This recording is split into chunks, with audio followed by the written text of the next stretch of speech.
Pfizer said it had developed a vaccine with German partner BioNTech, which was 90% effective. Thomas Sparrow from Deutsche Welle joins us now from Berlin. Thomas, what's the reaction been in Germany to this announcement of the vaccine?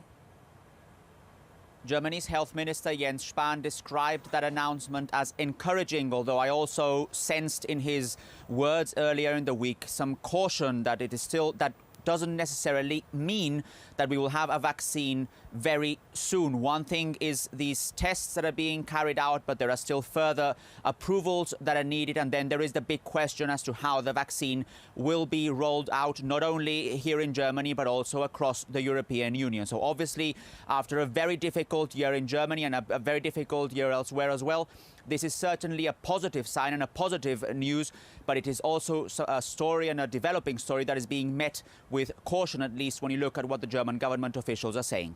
Yeah, so you're saying a bit of caution there, but how are countries across Europe preparing to roll out a vaccine next year? Well, one thing is important, and that is that it's the European Commission that is negotiating specific contracts when it comes to the coronavirus vaccine. So, for example, the European Commission has been negotiating a contract with Pfizer and BioNTech. It's not the only contract that is being discussed.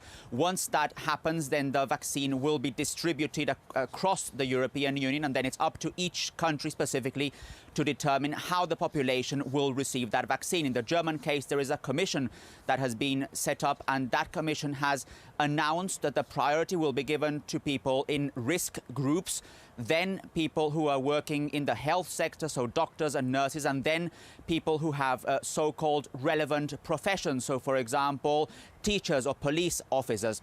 The vaccines will also be stored and distributed from centralized places. That has to do with the fact that the vaccine has to be stored in a very cold place, and second, to prevent local GPs from having to determine who will get the vaccine first and who won't.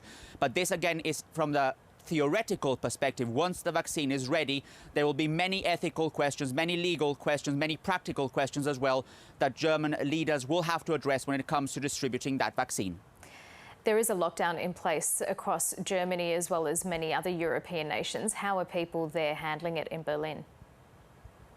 It is still too early to say whether the lockdown here, the partial lockdown as it's being described, has already a concrete effect. There are initial reports that say that the curve may be starting to flatten, but it is still too early to say. For now, Germans are still very much in this partial lockdown.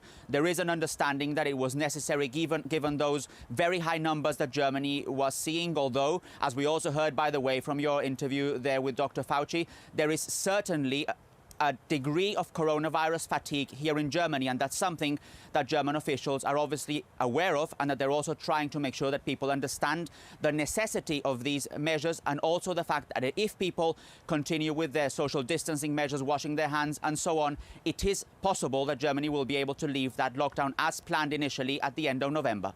Thomas Sparrow reporting from Berlin. Well, it's brought a busy day of play.